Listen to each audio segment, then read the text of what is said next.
どうもこんにちは、福山茂です。今回の YouTube のテーマはブランドボールペンの良さです。今回の内容について、1、倹約家なのにブランドボールペン使用。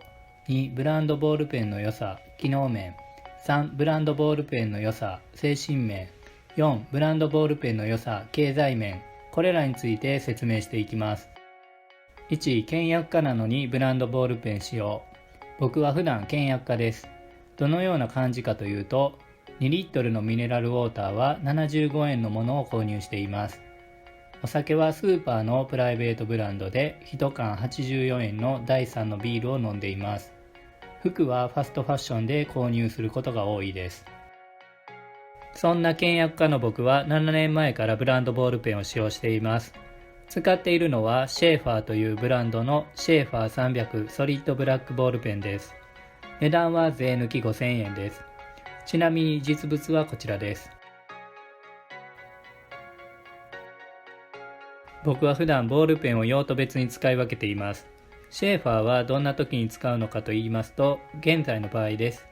会社設立に向けて思考内容や勉強内容を記入、自分の内省、研修会の参加、会議面談時に使用しています。過去には映画制作活動に使っています。映画と思った方は以前に配信した映画鑑賞の副産物で過去の僕について説明しています。気になる方はご覧ください。使用頻度としては本当は毎日と言いたいですが、かけていない時があるのでほぼ毎日にします。1日にノートの1から2ページはこのペンで記入しています。ではなぜ使うのか。理由は2つです。仕事に使うものは投資になるから。費用対効果が高いから。費用対効果が高いと感じているのは良さを実感しているからです。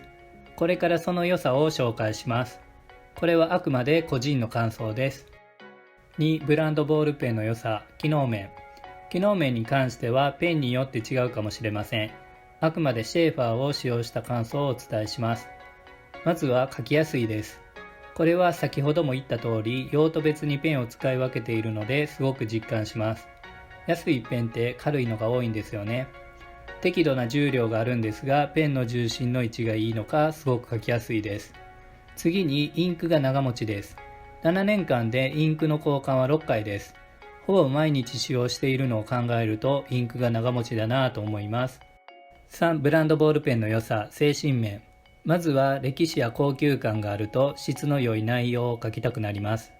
シェーファーはどんなブランドなのか、公式サイトからの引用です。シェーファーは1913年アメリカのアイオワ州に小さな万年筆店として創業しました。アメリカの歴代大統領が愛用しているブランドです。これを最初に知った時はすごいなぁと思いましたね。こういうペンを使うときはくだらないことよりも重要なことを書きたいですよね。仕事、勉強、人生など建設的な内容を書きたくなります。次は使うのにふさわしい人間性になりたいと思います。ブランド品を持つと見えっ張りと思われるリスクはありますよね。自分でも物に負けている感じは嫌だなと思うんですよ。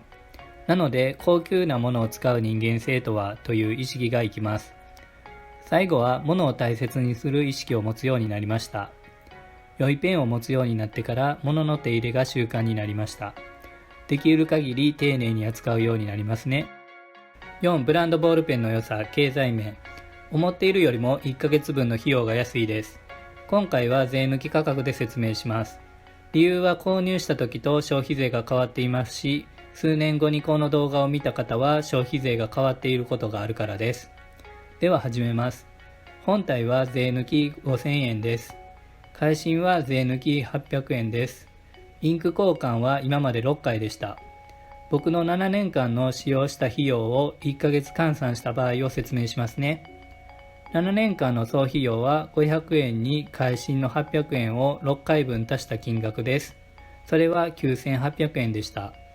1ヶ月の費用は9800円を7年間と12ヶ月で割った金額です。なので1ヶ月 116.6 円でした。先ほど説明した機能面と精神面の良さがあるので案外安くないですか？なので僕は費用対効果が高いと実感しています。今回はブランドボールペンの良さについて説明しました。自己投資として購入や大切な人へのプレゼントにはいいんじゃないでしょうか。今回の内容が皆さんにとって良い機会になれば幸いです。以上です。ご視聴ありがとうございました。今後も一緒に人生資源について勉強しませんか？もしよかったらチャンネル登録のボタンをクリックしてください。それではまたよろしくお願いします。